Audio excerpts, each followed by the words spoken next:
Good morning everybody students. Last class में हम लोगों ने देखा प्रेसिडेंट का executive power of the president. Executive power हम लोगों ने अच्छा से देख चुके हैं। नेक्स्ट जो हम लोग देखेंगे वह legislative power of the president.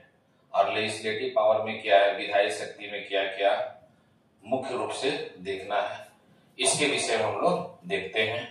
और ये बहुत ही इंपॉर्टेंट टॉपिक है। अभी मैं पढ़ा रहा हूँ राष्ट्रपति की शक्तियां और कार्य, जिसमें सबसे महत्वपूर्ण है, आप कह सकते हैं, कार्यपालिका शक्ति, दूसरा है विधायी शक्ति। तो राष्ट्रपति की विधायी शक्ति,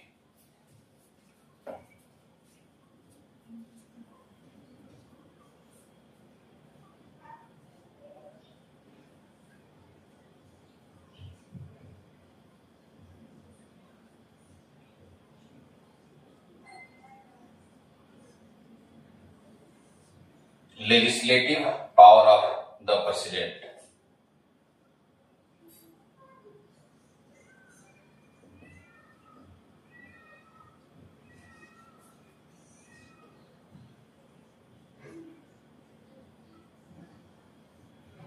प्रेसिडेंट सबसे पहला इंपॉर्टेंट पॉइंट क्या है कि भारत के राष्ट्रपति जो है वह संसद का एक अंग है।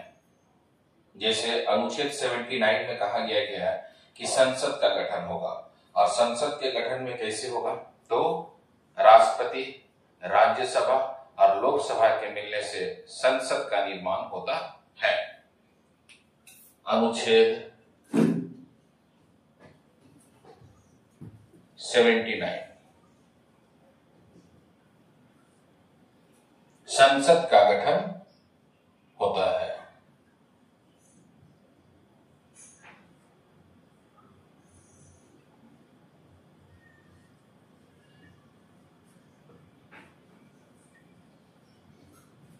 और संसद का गठन कैसे होगा, राष्ट्रपति, राज्यसभा और लोकसभा के मिलने से संसद का निर्माण होता है। राष्ट्रपति,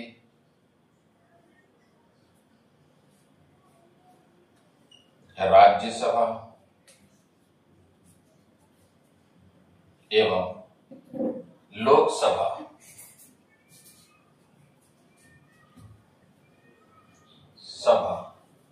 के मिलने से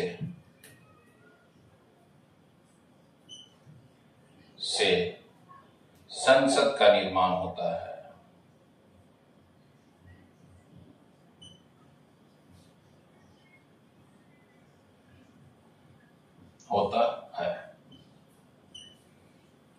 ये जो है सबसे इंपॉर्टेंट पॉइंट है जो आपको याद रखना है। इसके अलावा राष्ट्रपति का जो विधायी शक्ति है उसको हम लोग 4 से 5 फॉर्मेट में देखेंगे कि राष्ट्रपति को कौन कौन सी शक्तियां दी गई है और कौन कौन से पावर इंपॉर्टेंट है।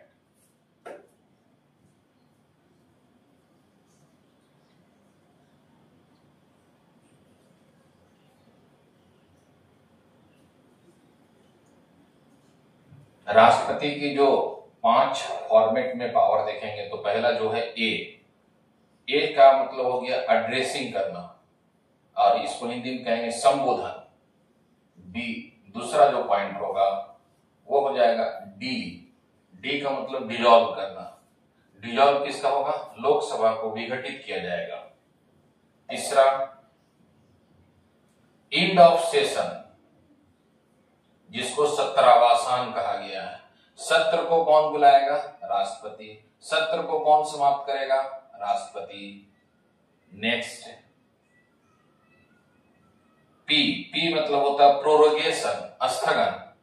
और एक जो पॉइंट है समन मतलब बुलाना।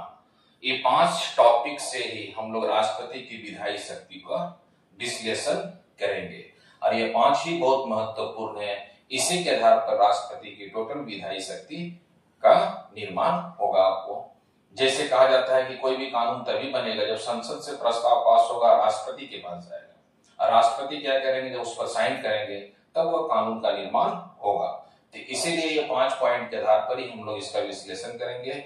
और क्योंकि राष्ट्रपति संसद का एक अभिन्न अंग है, इसीलिए कोई भी कानून तभी बनेगा जब आपको राष्ट्रपति की अनुमति मिलेगा। और ये इंपॉर्टेंट है विधायी शक्ति के संदर्भ में। आप इसे स्क्रीनशॉट ले सकते हैं और यह पहला एक एक करके मैं डिस्कस करूंगा, इस पर समझाऊंगा कि इसमें क्या पॉइंट आएगा। तो पहला हम लोग लिखेंगे ए मतलब एड्रेसिंग करना।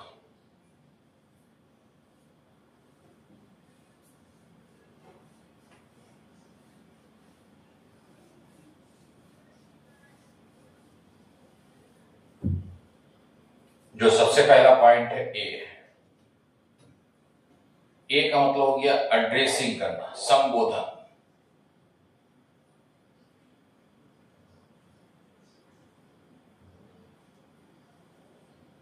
जैसे सबसे पहले क्या है, जब भी लोकसभा का चुनाव होगा तो लोकसभा चुनाव के बाद संसद का ज्वाइंट संबोधन करेंगे। कौन करेंगे? ज्वाइंट सेशन ये संबोधन किया जाएगा राष्ट्रपति के द्वारा।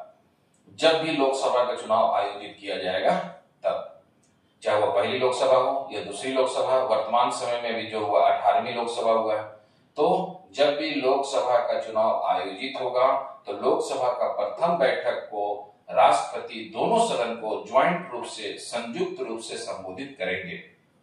जैसे 18वीं लोकसभा चुनाव हुआ अप्रैल, मई, जून 2024 में हुआ, तो इसको राष्ट्रपति के द्वारा संबोधित किया गया 27 जून को। दिन था मंगलवार। तो यह पॉइंट को हम लोग लिखते हैं। फर्स्ट पॉइंट इसमें लिखेंगे क्या?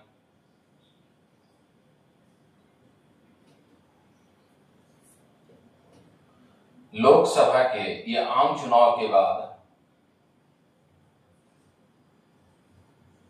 लोकसभा या आम चुनाव के बाद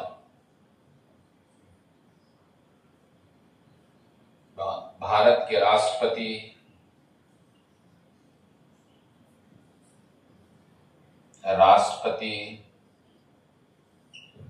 संसद को संयुक्त रूप से संबोधित करेंगे। संसद को पहली बार संयुक्त रूप से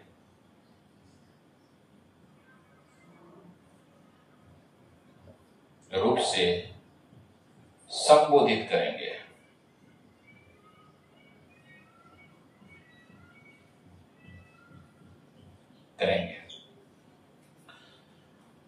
बी पॉइंट में 18वीं लोकसभा का चुनाव लोकसभा के चुनाव के बाद 27 जून 2024 को दिन मंगलवार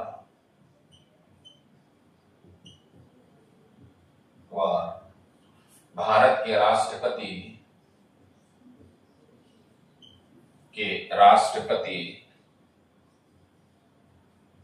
द्रौपदी मुर्मू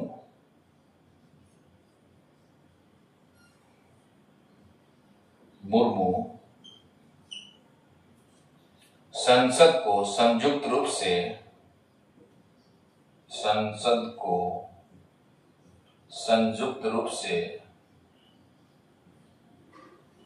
से संबोधित की थी।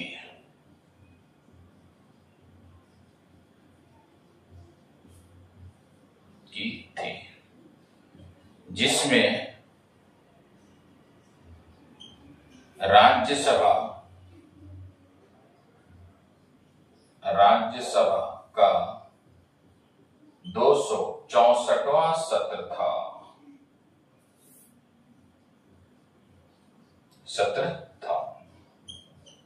क्योंकि राज्यसभा जो है एक परमानेंट सदन है और लोकसभा क्या है? विघटित सदन है। तो इसीलिए अभी तक राज्यसभा का जितनी हुआ है वो 264वां सत्र था जो संबोधित किया गया। तो पहला कंडीशन आपको याद रखना है कि लोकसभा का जब भी चुनाव होगा उसके बाद भारत के राष्ट्रपति ज्वाइंट रूप से दोनों सदन को संबोधित करेंगे, जो पहला पॉइंट है।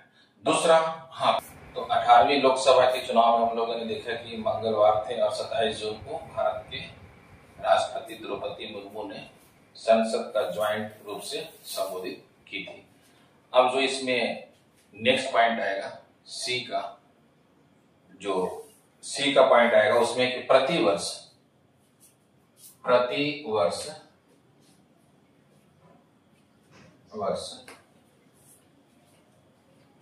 बजट सत्र से पहले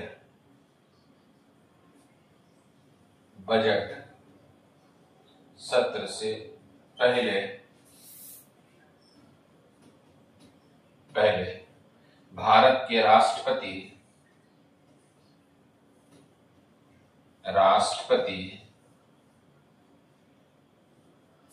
संसद को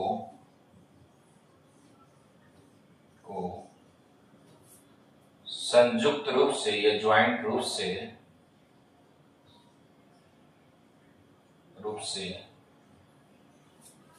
संबोधित करते हैं।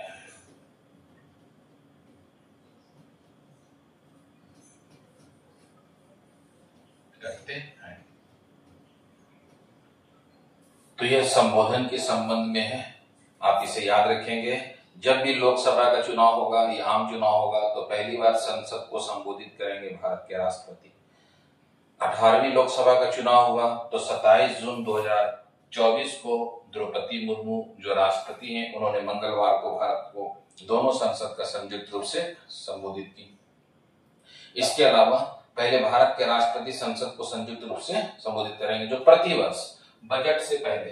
जब आप पढ़ेंगे सत्र तो संसद का सत्र 3 होता है और तीनों सत्र में आपका जो बजट का सत्र है फरवरी में पेश होता है 1 फरवरी को, उससे पहले भारत के राष्ट्रपति संसद को संबोधित करेंगे, तभी बजट सत्र प्रारंभ होगा। उसी संबोधन में जो भी वो बोलेंगे उस पर धन्यवाद प्रस्ताव वगैरह जो भी नेता है वह उस पर देते हैं और उनको बोलने की अनुमति भी दिया जाता है। तो यह एक इंपॉर्टेंट पॉइंट है, ए से आप याद रखिएगा संबोधन, और संबोधन का यह महत्वपूर्ण है। 3 पॉइंट जो आप इसे याद रखेंगे, आप इसका जब तक स्क्रीनशॉट ले सकते हैं। और इसके बाद जो होगा ए के बाद डी है, डी है जो डिजॉल्व है, डिजॉल्व जिसको कहते हैं विघटन। किसका विघटन होगा? तो लोकसभा का विघटन होगा। क्यों? क्योंकि लोकसभा एक विघटित सदन है और राज्यसभा परमानेंट सदन है, वो एक अस्थायी सदन है। तो दूसरा पॉइंट में आएगा डी। डी का मतलब हो गया डिजॉल्व करना। डिजॉल्व किसको किया जा सकता है? लोकसभा को। किसके सिफारिश पर? प्रधानमंत्री के सिफारिश पर भारत के राष्ट्रपति लोकसभा को डिजॉल्व करेंगे, यह विघटित करेंगे। तो सेकंड पॉइंट हो गया डी, डिजॉल्व को कहते हैं विघटन।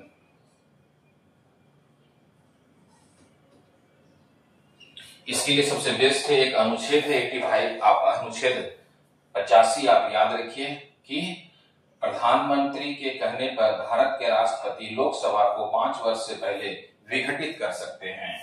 अनुच्छेद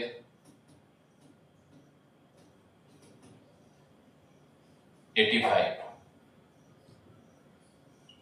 प्रधानमंत्री के सिफारिश पर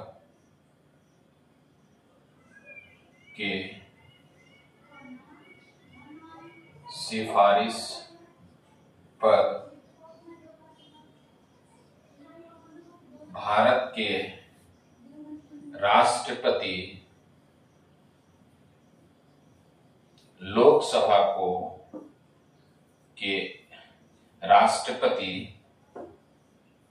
भारत के राष्ट्रपति लोकसभा को 5 वर्ष से पहले विघटित कर सकते हैं। विघटित करते हैं। क्यों? क्योंकि लोकसभा क्या है? एक विघटित सदन है। अभी तक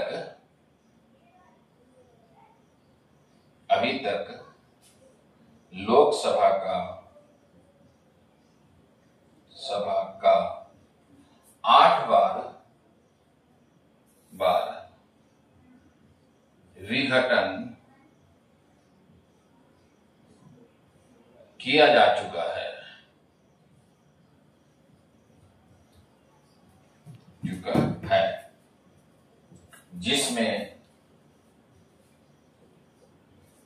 जिसमें सर्वप्रथम 1970 में पहली बार और 1999 में अंतिम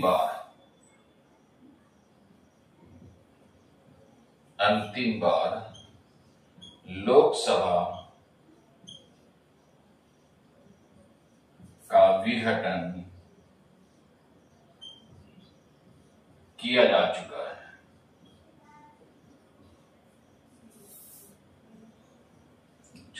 है। तो आप इसमें याद रखिएगा, प्रधानमंत्री के सिफारिश पर या प्रधानमंत्री के सुझाव पर ही भारत के राष्ट्रपति लोकसभा को 5 वर्ष से पहले क्या कर सकते हैं, विघटित कर सकते हैं। 5 वर्ष से पहले, और अभी तक 8 बार लोकसभा का 5 वर्ष से पहले विघटित हो चुका है।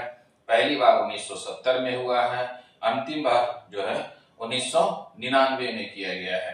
तो यह इंपॉर्टेंट है। जब भी विघटन की बात आता है तो राष्ट्रपति के पास इस समय 2 प्रकार की शक्ति होती है। राष्ट्रपति कभी काल तो लोकसभा को विघटित कर सकते हैं। जब विघटन हो जाएगा तो फिर 6 महीने के अंदर लोकसभा का दूसरा चुनाव आयोजित किया जाएगा। यदि किसी कारणवश राष्ट्रपति लोकसभा को विघटित नहीं करते हैं तो उसको कुछ समय के लिए एक्सटेंड कर देंगे, निलंबित कर देंगे, ताकि कुछ समय के बाद वह किसी दूसरे नेता को प्रधानमंत्री बनने का अवसर दिया जाता है। और यदि वह भी फेल कर गया तब लोकसभा को डिसॉल्व कर दिया जाता है। और यह डी का मतलब हो गया डिसॉल्व से संबंधित, क्योंकि लोकसभा एक विघटित सदन है, राज्यसभा विघटित सदन नहीं बल्कि परमानेंट सदन है। तो यह डी का मतलब था डिसॉल्व। और डिसॉल्व से मैंने आपको समझा दिया। अनुच्छेद में कहा गया, जो सबसे इंपॉर्टेंट पॉइंट है, ये एग्जाम में बहुत बार पूछा जाता है, इस अनुच्छेद में लोकसभा का विघटन का बात किया गया। तो आप अनुच्छेद याद रखिएगा, 85 में कहा गया है। नेक्स्ट जो इसके बाद पॉइंट है जो है एंड ऑफ सेशन, 17वां साल से संबंधित है। तो तीसरा पॉइंट जो है देखते हैं, एंड ऑफ सेशन।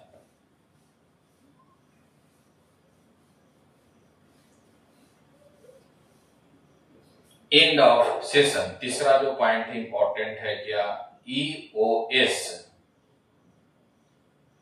जिसको कहा गया एंड ऑफ सेशन।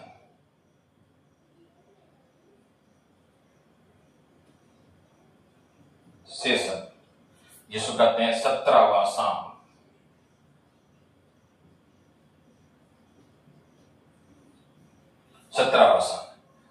अच्छा, 17वां साम का अर्थ होता है, 17वां साम का अर्थ होता है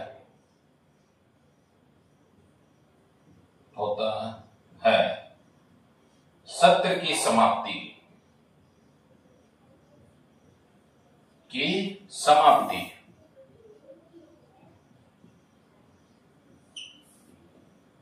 एक तो सत्र को आमंत्रित कौन करेगा, राष्ट्रपति। सत्र को समाप्त कौन करेगा, राष्ट्रपति। सत्र को आमंत्रित राष्ट्रपति करता है,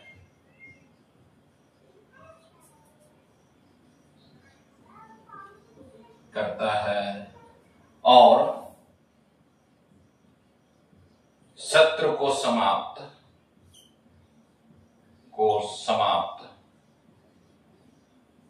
भी राष्ट्रपति करता है।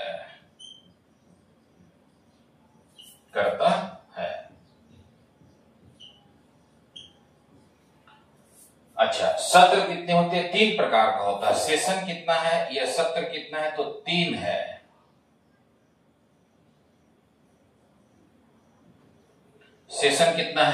3 है। प्रथम जो सेशन है यह बजट सत्र है, बजट सत्र। और यह बजट सत्र कब से शुरू होता है? 1 फरवरी से प्रारंभ हो जाता है और यह 15 मार्च तक लगभग चलता है। दूसरा जो सत्र होता है उसे कहते हैं मानसून सत्र। मानसून सत्र जुलाई और अगस्त में, जुलाई अगस्त में चलता है। और एक तीसरा सत्र होता है शीतकालीन सत्र।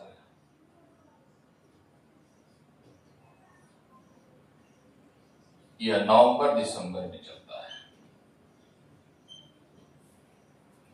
अच्छा, इसमें कहा गया है, बहुत ही बारीकी चीज याद रखना है कि 2 सत्र के बीच में, जब भी आप पढ़ेंगे तो 2 सत्र के बीच में, 2 सत्र के बीच में 6 महीना से अधिक का समय नहीं होना चाहिए।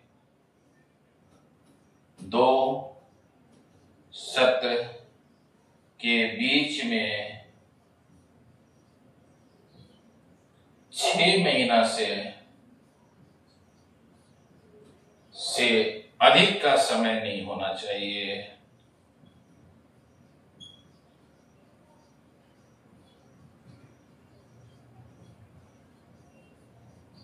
होना चाहिए। तो यह एंड ऑफ सेशन, सत्रावसान। सत्रावसान का अर्थ हो गया सत्र की समाप्ति।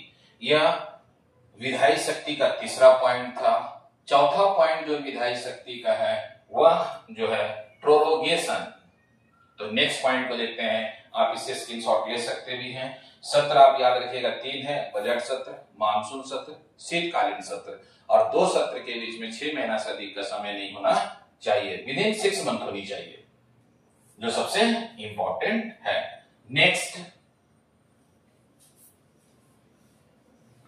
नेक्स्ट जो है प्रोरोगेशन। प्रोरोगेशन कहते हैं स्थगन को। अब ये स्थगन से बहुत इंपॉर्टेंट है। भारत में ना तो राष्ट्रपति को और राज्य में ना तो राज्यपाल को स्थगन की शक्ति दिया गया है।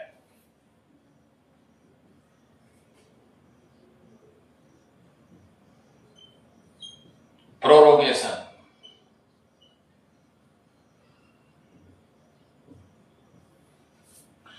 अब जैसे स्थगन के संबंध में क्या है, जब मान लेते हैं संसद कब से शुरू होता है, संसद कितने बजे शुरू होता है, तो 11 AM में शुरू हो जाता है, जो 12 PM तक चलता है। फिर 12 PM से लेकर के 1 PM तक, फिर 1 PM से लेकर के 2 PM तक, फिर 2 PM से लेकर के 6 PM तक। यह संसद चलने का सामान्य दिनचर्या है। अब जैसे मान लेते हैं संसद सत्र शुरू हो गया और किसी सदन में विवाद होने लगा, और विवाद होने के कारण क्या है कि फिर वह संसद को रोकना पड़ता है, स्थगित करना पड़ता है। तो संसद को स्थगित करने की शक्ति ना तो सत्र को जो चल रहा है सेशन उसको स्थगित करने की शक्ति ना तो राष्ट्रपति के पास है और ना ही राज्यपाल के पास है। यह शक्ति किसके पास है? सदन के प्रमुख के पास यह शक्ति दी गई है। तो आप याद रखिएगा, स्थगन की शक्ति ना तो राष्ट्रपति के पास है,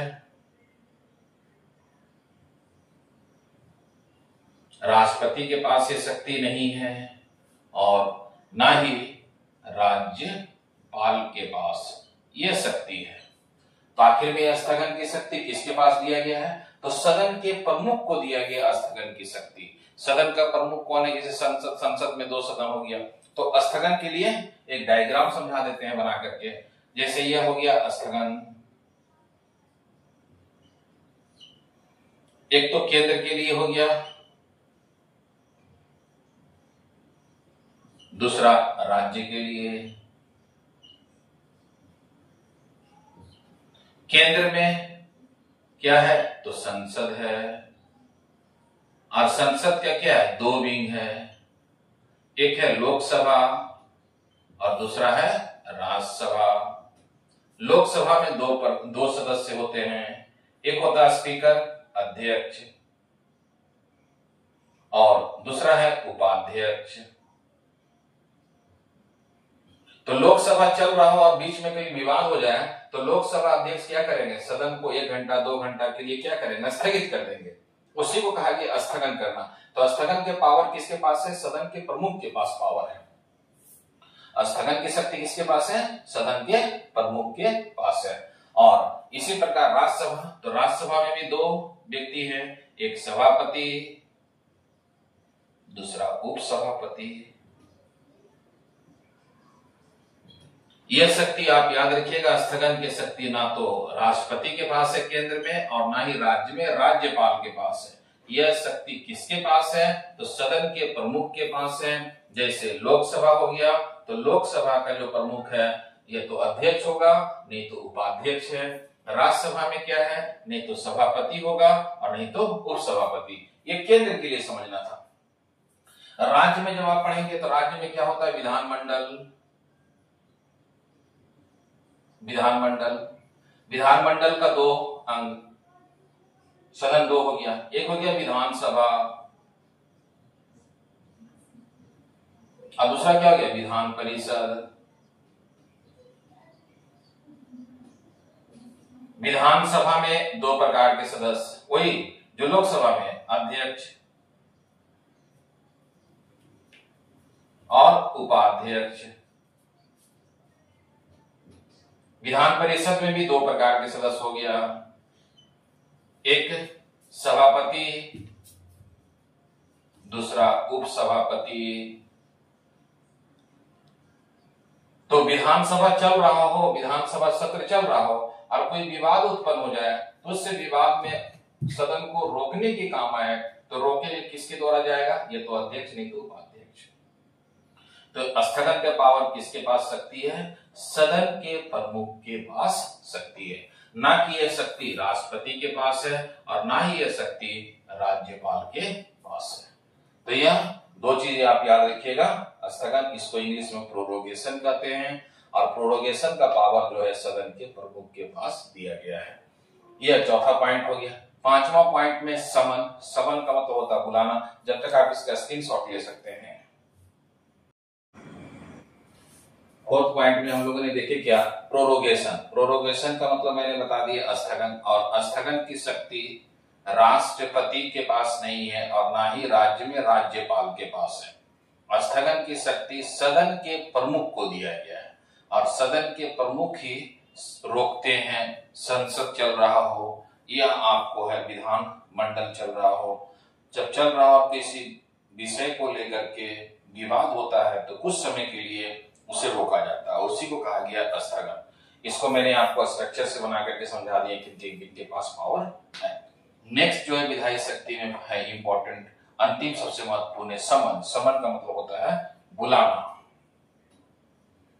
तो 5वां पॉइंट देखेंगे हम लोग, समन। समन का मतलब हो गया बुलाना, और यह बुलाना कौन है, तो राष्ट्रपति। किससे संबंधित है, अनुच्छेद 108 से जुड़ा हुआ है, ज्वाइंट सेशन से जुड़ा हुआ है। तो 5वां पॉइंट समन। समन का मतलब हो गया बुलाना। बुलाना, और ये बुलाने के संबंध में जब आप पढ़ेंगे तो इसके लिए एक अनुच्छेद आपको याद रखना पड़ेगा, अनुच्छेद 108।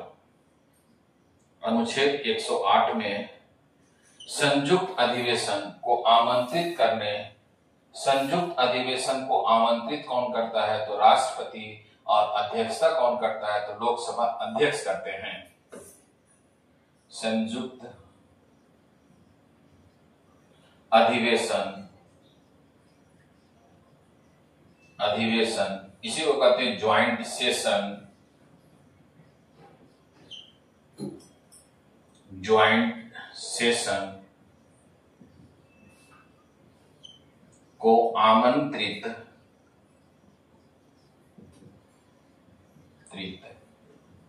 राष्ट्रपति करते हैं, राष्ट्रपति करता है, और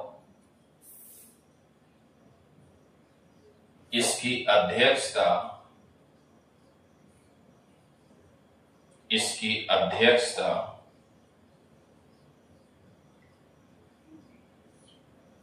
लोकसभा अध्यक्ष करता है।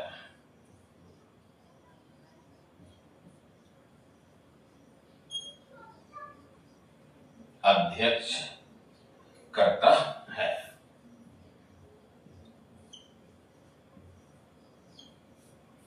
और संयुक्त अधिवेशन हमेशा सामान्य विधेयक पर बुलाया जाएगा। यह अधिवेशन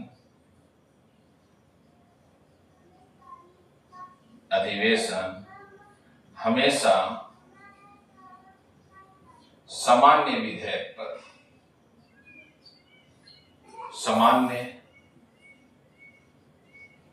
विधेयक पर आमंत्रित किया जाता है।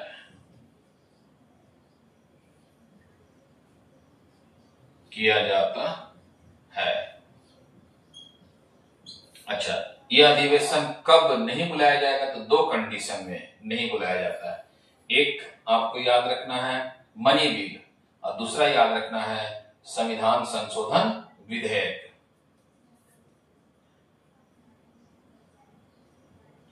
संयुक्त अधिवेशन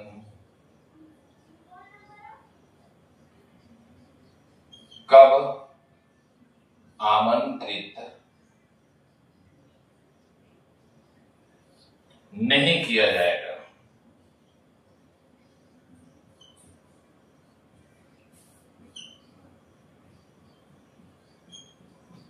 नहीं किया जाएगा में दो चीजें याद रखना है इसमें पॉइंट आपको। पहला मनी बिल, धन विधेयक, अनुच्छेद 110। दूसरा याद रखना है संविधान संशोधन विधेयक। संविधान संशोधन विधेयक आर्टिकल अनुच्छेद 368 में है। तो ज्वाइंट सेशन दो कंडीशन में नहीं बुलाया जाएगा। एक याद रखना है मनी बिल के संदर्भ में नहीं बुलाया जाएगा, दूसरा संविधान संशोधन विधेयक में नहीं बुलाया जाएगा। यह हमेशा कब बुलाया जाएगा? तो सामान्य विधेयक पर बुलाया जाएगा। तो यह कंडीशन है जो आपको याद रखना है। एक तो ज्वाइंट सेशन आमंत्रित कौन करेगा? तो राष्ट्रपति। अध्यक्षता कौन करेगा? लोकसभा अध्यक्ष। किस अनुच्छेद में ज्वाइंट सेशन की बात किया गया है? अनुच्छेद 108 में किया गया है। यह इंपॉर्टेंट है, यह बहुत बार एग्जाम में पूछा जा चुका है। अब जब भी होगा तो सामान्य विधेयक पर होगा। कब यह संयुक्त अधिवेशन नहीं होगा? तो दो कंडीशन बताया गया है संविधान में, एक मनी बिल के संदर्भ में और एक अमेंडमेंट के संबंध में, कॉन्स्टिट्यूशनल अमेंडमेंट, संविधान संशोधन विधेयक के संबंध में। कभी भी नहीं बुलाया जाएगा। अभी तक 3 बार संयुक्त अधिवेशन को आमंत्रित किया गया है। जब तक आप इसे स्क्रीनशॉट ले लीजिए, मैं 3 कब कब बुलाएंगे वो आपको नोट करते हैं। तो अब तक जो है यह 3 बार आमंत्रित किया गया है। कब कब आमंत्रित किया गया है उसे देखते हैं।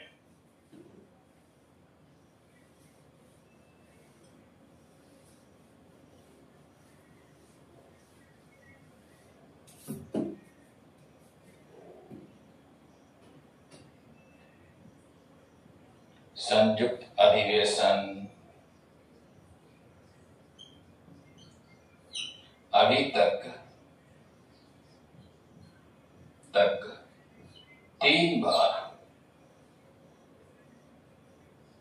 आमंत्रित किया गया है।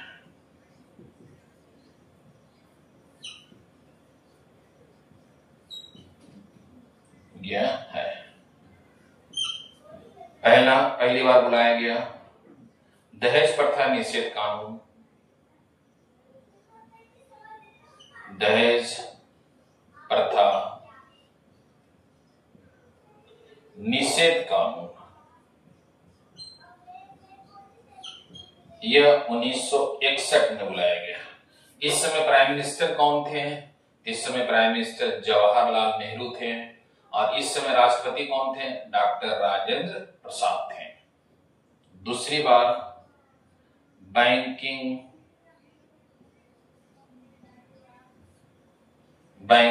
सुधार बैंकिंग विधेयक के संबंध में, बैंकिंग अधिनियम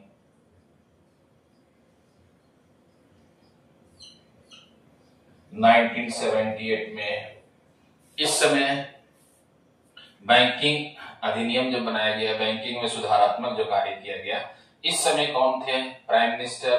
तो इस समय प्रधानमंत्री थे मोरारजी देसाई और इस समय राष्ट्रपति थे नीलम संजीव रेड्डी।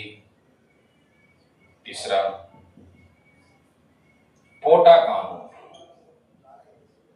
पोटा कानून 2002 में। इस समय प्राइम मिनिस्टर कौन थे? इस समय प्राइम मिनिस्टर अटल बिहारी वाजपेयी थे और इस समय जो है राष्ट्रपति क्या? नारायणन। तो यह 3 कंडीशन आप याद रखेंगे। इन तीनों में एक बार क्वेश्चन यह भी पूछा, यह तीनों में भाग लेने वाला भारत के एकमात्र नेता है अटल बिहारी